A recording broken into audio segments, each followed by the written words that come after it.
ഞങ്ങൾ അവർ പിന്തുണ കൊടുത്തപ്പോൾ ആ പിന്തുണ വേണ്ടെന്ന് പറഞ്ഞല്ലോ. വേറെ ആരും CPM പറഞ്ഞോ? CPM പറഞ്ഞില്ല. ഞങ്ങൾ BJP, CPM, SDPI പിന്തുണ വേണ്ട എന്ന് UDF തീരുമാനമെടുത്ത് പ്രഖ്യാപിച്ചില്ലേ? അവിടെ അല്ലെങ്കിൽ ഞങ്ങൾക്ക് ഭൂരിപക്ഷം ഉണ്ടല്ലോ, ഞങ്ങളെതിരെ അവരെ പുറകെ പോകണം. ഞങ്ങൾക്കല്ലാതെ ഭൂരിപക്ഷം ഇല്ലേ കൊല്ലത്ത്? ഞങ്ങൾക്ക് ഇങ്ങനെ SDPIയുടെ ഒരാളുടെ പുറകെ പോകണം. ഇനി ഒരാൾ മാത്രമുള്ള സ്ഥലത്ത് SDPI പഞ്ചായത്തിൽ പിന്തുണ കൊടുക്കാമെന്ന് പറയുമ്പോൾ ഞങ്ങൾ വേണ്ടാന്ന് പറഞ്ഞു. ഞാൻ പഞ്ചായത്ത് മണ്ഡലം കോൺഗ്രസ് കമ്മിറ്റിയോട് ജില്ലാ കോൺഗ്രസ് കമ്മിറ്റി വിളിച്ചു പറഞ്ഞു, അവരുടെ ഭൂരിപക്ഷത്തിൽ ജയിച്ച് പ്രസിഡൻ്റായ അപ്പം രാജിവെച്ചേക്കണമെന്നും പറഞ്ഞു. ഞങ്ങൾ സംസ്ഥാനത്തുടനീളം പറഞ്ഞു, ഇങ്ങനെ ആരുടെയെങ്കിലും നമ്മൾ വേണ്ട എന്ന് പറയുന്നവരുടെ ആരുടെയെങ്കിലും പിന്തുണ കൊണ്ട് നിങ്ങൾ പ്രസിഡൻറ്റോ മുനിസിപ്പൽ ചെയർമാനോ ആയാൽ അപ്പം തന്നെ രാജിവെച്ചേക്കണമെന്നാണ് ഡയറക്ഷൻ കൊടുത്തത്. ഇങ്ങനെ ഏത് പാർട്ടി ചെയ്തിട്ടുണ്ട് കേരളത്തിൽ?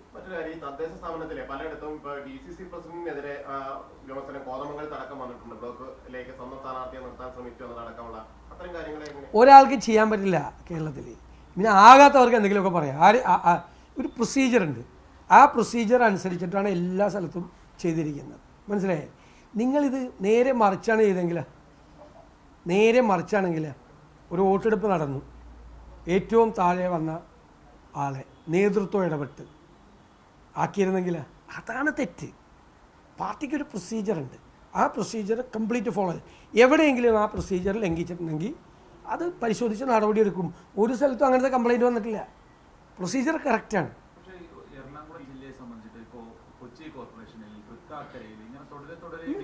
അത് ആകാത്ത ആളുകൾ പറയുകയാണ്. അത് ഒരു മറ്റേ ആളുകൾ ഇങ്ങനെ പ്രചരണം നടത്തുക. അതൊക്കെ കൃത്യമായിട്ട് നിരീക്ഷകരെ നിയമിച്ച് ആ നിരീക്ഷകർ കൊടുത്ത റിപ്പോർട്ടിൻ്റെ അടിസ്ഥാനത്തിലാണ് നടപടി സ്വീകരിച്ചിരിക്കുന്നത്. അല്ല, അത് കൊടുത്തോട്ടെ തന്നെ, അവർക്ക് പരാതി തന്നെ അവർ കൊടുത്തോട്ടെ. പക്ഷെ നടപടി സ്വീകരിച്ചിരിക്കുന്നത് എങ്ങനെ? നടപടി അതായത് ജനാധിപത്യപരമായ രീതിയിൽ CPM-ലൊന്നും അതില്ല. പാർട്ടിയാണ് തീരുമാനിക്കണം ആരാണെന്ന്.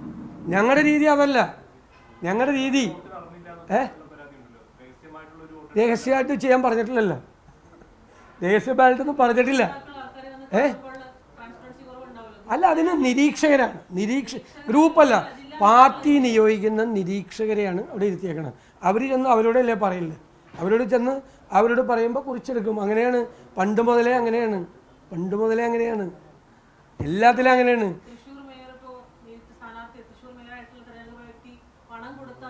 ഇതൊക്കെ ആകാത്ത ആൾക്ക് പറയാമല്ലോ, എന്ത് വേണേലും പറയാമല്ലോ. അവർക്കെതിരെ പാർട്ടി നടപടി എടുത്തിട്ടുണ്ട്. അതൊക്കെ ഗ്രേസ് കളയാൻ വേണ്ടി ചെയ്യുന്ന എല്ലാവരും ഇവിടെ ആക്കാൻ പറ്റുമോ? ഒരാളെല്ലാം ആക്കാൻ പറ്റുള്ളൂ ഒരേ സമയത്ത്. ആകാത്തവർ അതും പറയല്ലേ. അതെല്ലാം നോക്കിയിട്ടുണ്ട്. അതൊക്കെ KPCC കൃത്യമായിട്ട് KPCC ആർക്കും എന്ത് വേണേലും പറയാമല്ലോ. ആകാത്ത ഒരാൾക്ക് എന്ത് വേണേലും പറയാമല്ലോ. അത് അവിടുത്തെ റെക്കോർഡ് ചെയ്ത് വെച്ചിട്ടുണ്ട്. പറഞ്ഞിരിക്കുന്ന ആളുകൾ ഞങ്ങൾ പരിശോധിച്ചാണ് KPCC റെക്കോർഡ് ചെയ്ത് വെച്ചിട്ടുണ്ട്. ഓരോരുത്തർ പറഞ്ഞത് എന്താണെന്ന്. അത് വയലേറ്റ് ചെയ്തൊന്നും ചെയ്യത്തില്ല. ഒരിടത്തും നടന്നിട്ടില്ല. ആകാൻ പറ്റാത്ത ആൾ പുറത്ത് വന്നിട്ട് എന്തെങ്കിലുമൊക്കെ പറഞ്ഞു കഴിഞ്ഞാൽ അത് നടപടിയെടുക്കും. KPCC ഇപ്പോൾ നടപടി എടുത്തില്ല, അതുപോലെ നടപടി എടുക്കും. വേണ്ട,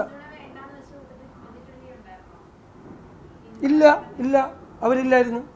അവരുടെ പിന്തുണ വാങ്ങിക്കരുതെന്ന് ഞങ്ങൾ പറഞ്ഞിട്ടില്ല. അല്ലല്ല, അത് പറഞ്ഞിട്ടില്ലല്ലോ.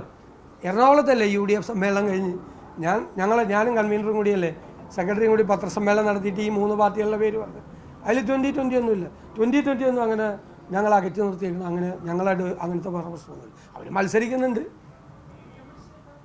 അവരെ രാഷ്ട്രീയവാദമാണ് അവർ ഉന്നയിക്കുന്നത് എന്നുള്ള പരാതി ഞങ്ങൾക്ക് അവർക്കെതിരെ ഉണ്ട്. അതൊക്കെ ഉണ്ട്. ഞങ്ങളവർ തമ്മിൽ ഫൈറ്റ് ചെയ്യാനൊക്കെ ഉണ്ട്.